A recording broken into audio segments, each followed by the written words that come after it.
Europe 1, le journal de l'écho.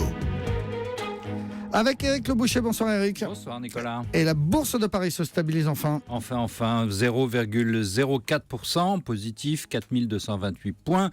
La bourse comme le pétrole ont hésité toute la journée, grande journée d'attentisme. Le chiffre du jour. 7 milliards de dollars, c'est le profit record de General Motors en 2015, son plus gros bénéfice net de son histoire, 107 ans d'histoire. Marie Barra, la nouvelle patronne de General Motors, arrivée en 2014, peut être fière. Il faut se souvenir que General Motors avait été sauvé en 2009, il n'y a pas si longtemps, par Obama, par un prêt de 49 milliards de dollars accordé en urgence. La peur du jour.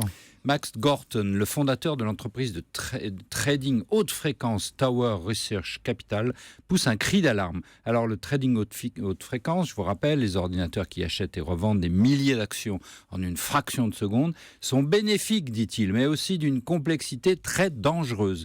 Tous les pare-feux qu'on a mis en place sont insuffisants, dit-il. Nous voilà prévenus de la bouche du cheval, si je puis dire. Le fait du jour, Éric Le Boucher. Coucou, revoilà les fameux critères de Maastricht. C'est vrai, on n'en parlait plus, mais aujourd'hui, la Commission de Bruxelles dit que la France ne sera pas au rendez-vous des 3% de déficit en 2017. Ben oui, François Hollande a mis le pacte de sécurité au-dessus du pacte de stabilité, les dépenses militaires policières contre le terrorisme devant les respects de ces règles maastrichtiennes, en effet.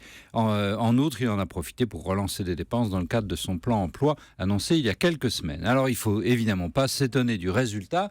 Le déficit de 3,4% cette année ne tombera pas sous les 3% en 2007, comme prévu, mais s'arrêtera à 3,2%, calcule Bruxelles. Monsieur Sapin a eu beau dire que la France tiendrait ses objectifs, plus personne n'y croit. Cela fait la 4e fois que François Hollande retarde les échéances. Il y a toujours des dépenses à faire, des économies à repousser. C'est un défaut indécrottable pour les dirigeants français.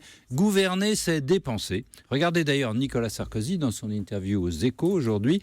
Il baisse les impôts de 25 milliards, enfin promet de le faire, mais ne met en face aucune économie ou très peu d'économie. Autrement dit, lui aussi s'assied sur le déficit. Et pourquoi est-ce que c'est si important tout ça ? Après Chirac, Sarkozy, Hollande, demain encore Hollande ou encore Sarkozy, la France ne tient jamais ses engagements budgétaires. C'est important parce que c'est la pierre de touche de notre relation avec l'Allemagne. Les Allemands attendent que la France soit rigoureuse. Tant qu'elle ne l'est pas, ils bloquent toute la construction européenne. Tout le désarroi aujourd'hui des Européens devant la crise grecque, aujourd'hui devant l'afflux des migrants, vient de là. La France a fait l'Europe hier, dépensière, elle l'a défait aujourd'hui. Merci beaucoup. Le journal de l'écho d'Éric Le Boucher.